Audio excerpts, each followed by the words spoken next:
বিশ্বকবি রবীন্দ্রনাথ ঠাকুরের লেখা কবিতা প্রশ্ন।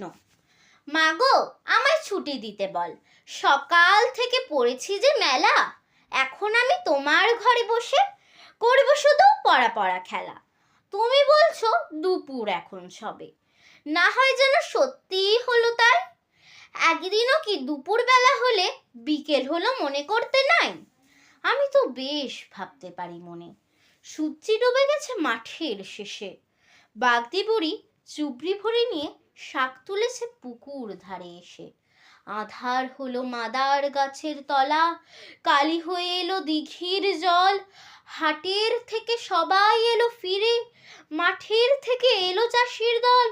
মনে কর না উঠলো সাজের তারা, মনে কর না সন্ধে হলো যেন। রাতের বেলা দুপুর যদি হয়, দুপুর বেলা রাত হবে না কেন?